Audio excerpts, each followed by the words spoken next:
Miss Florence, you know what? I heard magaling ka daw na cook. Is that right? Wala pa naman akong nalalason, so... Oo? Sometimes I don't get the humor of poor people. But anyway, let's get this bidding started. Private dinner cooked by Miss Florence. Anyone? Baby Kicks.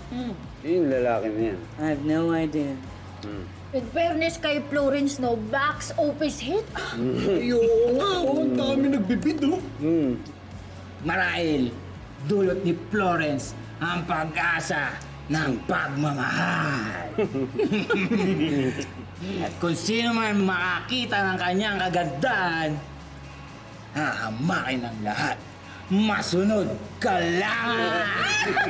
Wala na to. Lasing na to. Quiet!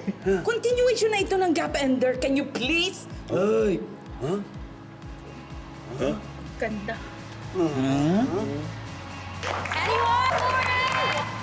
1 million pesos. 1 million pesos. Napakaraming feeding program yan kung sakali. So, anyone? At kung naiisip niyong i-outbid ako, huwag niyo nang subukan.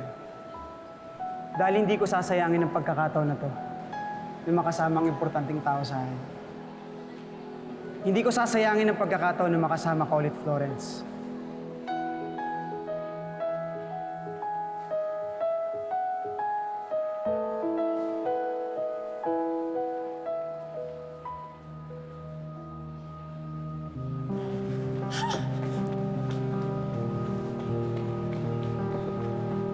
Florence! Florence, sandali lang! Florence! Florence, sandali lang! Mira, pwede ba? Iwan mo muna ako mag-isa. Sige, pero malamig dito kaya... Ano bang ginagawa mo? Pinagtitripan mo ba ako, Nero? Pinaglalaroan mo ba ako? Ano bang tingin mo sa akin? Manika? Kotse-kotsehan mo? Hindi. Hindi. Tsaka, anong pumasok sa utak mo kanina? Bakit ka nag-bid? Niinisip mo man lang ba kung anong mararamdaman na naman ni Antonia? Wala na kami. Wala na. Wala na naman kayo. Kaya ako na naman yung trip mo. Ano? Gagamitin mo na naman ako para pagsilosin siya? Ganun na lang yun? Nakalimutan naman ba kung anong sinabi mo sa akin? I'm sorry. Sorry? Pero ayoko na. Ayoko na mag-expect. Ayoko na umasa ulit sa'yo. Ayoko na buksan ulit yung puso ko kasi masakit pala.